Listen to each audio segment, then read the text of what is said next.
మిత్రులకు నమస్కారము. నిన్న 29వ తేదీ తోటలకు జేసీబీ తెచ్చి అరటి తోట దొబ్బించడానికి వచ్చినారు. వచ్చిన తర్వాత నేనేమో ఏం మాట్లాడలే, వాళ్ళకి పక్కన ఊరికే కూర్చున్నాను.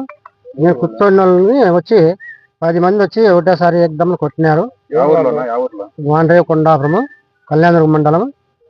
కొట్టి రాళ్ళతో కత్తిలతో 9 మంది 10 మంది కొట్టినారు. ఇట్లా. నీ పేరు ఏం పేరు? నా పేరు శర్మ సోడి. కొట్టింది ఎవరు? అల్లా ప్రకాష్ అనేవాడు,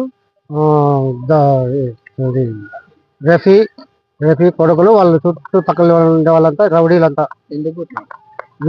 వాళ్ళకు నేను ఐదు తోట పీకుతున్నారని నేనేం వాళ్ళనేం మాట్లాడలేదు. వాళ్ళు నాకు వచ్చి అదే పని వచ్చి ఈడి అంతా చేసిండే దాంట్లోని నాకు కొట్టినారు. ఆ తోట వచ్చి మా చిన్నాయన చేస్తాండేది, మా చిన్నాయన దస్తగిరి. వాళ్ళు కొట్లాడుతున్నప్పుడు నేనే వాళ్ళకేం అడ్డం పోలే, నేనే వాళ్ళేం మాట్లాడలే. వాళ్ళు జేసీబీ కానీ అడ్డం పోలే, వాళ్ళేం నేనేం టచ్ చేయలే. సైడ్ ఊరికి మంచం మీద కూర్చొని వచ్చి సెల్లు పీక్కొని విపరీతంగా కొట్టి, రక్తం వచ్చేటట్లు కొట్టి, కుట్లు పడేటట్లు కొట్టి కత్తులతో పొడిచినారు. చంపేదానికి సంపరా ఫస్ట్ నన్ను సెల్లు పీక్కొని ముందు చంపేరు అయింది. ఎవడొస్తాడు అడ్డం వస్తాడు అన్నని అల్లబాక్స్ అన్నాడు. దస్తగిరి అనే తోట చేస్తా అంటే నేను వాళ్ళకి సాయం ఉన్నానని చెప్పి ఆడ తోటలో ఎప్పుడు ఉంటాను కదా, నేను తోటలోనే ఉంటాను కదా అంటున్నాని వాళ్ళకి కసితో నన్ను కొట్టినారు. వాళ్ళకి సంబంధము? వాళ్ళ తోటకి అంటే వాళ్ళు తోటలో బంధువులు అవుతారు, అన్నదమ్ములు భాగాలు అవుతారు. అన్నదమ్ముల భాగాలు అయితే అయిపోయిన తర్వాత జేసీబీ వచ్చి దొబ్బిస్తాను. మేము దాన్నే మేమే మాట్లాడలే. అయినా వీళ్ళు వచ్చి దౌర్జన్యంగా వచ్చి దొబ్బిచ్చి ఈ ప్రకారం చేసినారు. నా పేరు ముంతాజు, మా ఆయన పేరు సల్మసు, కొండాపురము. మా ఆయన ఒక్కడే తోటలో ఉంటే కొట్టేసినారు. దాంట్లతోడు చచ్చిపోయితే మేము ఎక్కడ పోయేది. అల్లా బగాసు కొడుకు రఫీ, శిక్ష 10 మంది రౌడీలు పిలుచుకొని వచ్చి ఒకరిని కొట్టేసారు, కత్తితో పొడిచినారు. వాళ్ళకి మేమేం హామీ చేయలేదు. వాళ్ళు మేమేదో బతుకుంటా అన్నా, మేము బీదోళ్ళ, మేము సౌకర్యం కాదు. మాది కొండాపురం అన్నా, మాదే కొండాపురం, ఆతంకూరు దగ్గర. అనంతపురంలో మా మామూలు ఉన్నారు. వాళ్ళు మా మామూలు వేరే బంధువులు ఏం కాదు, వాళ్ళు సొంత మొల్లే. వాళ్ళు సొంత మొల్లే. వాళ్ళు మరిది గారు, మామగారు అందరూ కలిసి నా మోహిని కొట్టినారు. పెట్టినాము. ఆడ కళ్యాణదుర్గం పెట్టినా కానీ తీసుకోలేదు. ఇంతకు ముందు కానీ కొట్టినారు. మా వాళ్ళకి మేము పట్టించుకోలేదు. ఏమంటే ఇప్పుడు ఎస్పీ సార్ దగ్గరికి వచ్చినాము. వాళ్ళే మీరే న్యాయం చేయాలి. మా వాళ్ళకు ఏమన్నా మా వాళ్ళకు, నా కొడుకు, మా వాళ్ళకి ఏమన్నా అయితే వాళ్ళకు ఉండి మీరే ఏమన్నా చేయండి.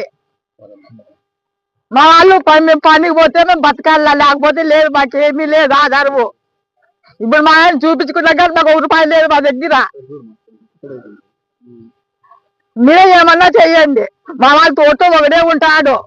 చంపేసిపోతే మేము ఎవరికల్లా ఏమి చేసామని మాకు చంపినారు, కొట్టినారు. వాళ్ళు మా వాళ్ళు నా కొడుకు గారు, నా మూడు గారు చీమగా చంపి చేసే వాళ్ళు కాదు. వాళ్ళకి వాళ్ళు వచ్చి నా మమ్మల్ని కొట్టినారు. వాళ్ళు ఏం చూసి కొట్టినారు. వాళ్ళు ఒకరు ఉన్నప్పుడు 1 రూపాయి కానీ వాళ్ళలో మేము తినలే లేదు. మా బతుకుంటున్నాం. ఏదో మా మామ చనిపోయింటే మేము చేసుకుంటాం, బతుకుంటున్నాము. వాళ్ళు ఎప్పటి నుంటో వచ్చి ఇప్పుడు భూములు కావాలంటే అటు నుంచి వస్తారు. వాళ్ళకు 30 ఏళ్ళు అయింది. వాళ్ళు డబ్బులు సంపాదించుకున్నారు దండిగా. మేమేమన్నా అడుగుతున్నాం వాళ్ళకు ఏమన్నా? నిన్నటి దినమున 29/3/2026 తేదీ జేసీబీలు వచ్చి మన తోటలోకి మాండ్రే పొలము, కొండాపురం గ్రామము, 674 2 లీటర్లు దాంట్లో అరటి తోట ఉంటే జేసీబీలు వచ్చి నిన్న పొద్దున 10 గంటలకి వచ్చి రాత్రి వరకు వాళ్ళు జేసీబీతో చెట్లని నూకేసినారు. నిన్నటి దినమున సిఐ సార్ దగ్గర పోయి కంప్లైంట్ ఇచ్చినాము. అక్కడ కళ్యాణం సిఐకి రూరల్లో. అది కాక వాళ్ళు ఇంజక్షన్ ఆర్డర్ కోసం కళ్యాణం పోయినారు. అక్కడ ఏం జరగలేదు, అక్కడ ఇంకా జరుగుతూనే ఉంది. అయినా కానీ వాళ్ళ తోటలోకి వచ్చి జేసీబీ ఎంఆర్ఓ గారికి అడిగినా కానీ నేనేం పేపర్ ఏమీ లేదు వాళ్ళకి. వాళ్ళంతకు వాళ్ళే వచ్చినారు. ఎంఆర్ఓ గారు కానీ చెప్పినారు నిన్నే, వాళ్ళు ఎటువంటి సంబంధం లేదు, తోటలో పోకూడదు అన్నా కానీ సిఐ గారితో వచ్చి వాళ్ళు తోటలోకి దిగినారు. తోటలోకి దిగి జేసీబీతో దౌర్జన్యంతో వచ్చి 15 మంది తోటలోకి వచ్చి వాళ్ళ దౌర్జన్యంతో రాడ్లు కట్టులతో వచ్చి, ఇంకా జేసీబీ డ్రైవర్ అయితే మీరు వచ్చినారంటే మిమ్మల్ని కానీ ఈడ బూటేస్తాము అనే విధంగా వచ్చి చేసినారు. అయినా కానీ దాని భయంతో మేము వెళ్ళిపోయి సిఐ గారికి కంప్లైంట్ ఇచ్చినాము. అది కాక 100కి డైల్ చేసినాము. 100 చేస్తే అక్కడ స్పందన వచ్చింది, కానీ వాళ్ళ తోటలోకి వచ్చి ఏమి ఎంక్వైరీ చేయలేదు. అల్లాబకాషన్ అతను రాడ్లు తీసుకొని దౌర్జన్యంగా నిలబడి చాలా రాద్ధాంతం చేసి తోట పక్కన వాళ్ళు ఎవరైనా వచ్చినా కానీ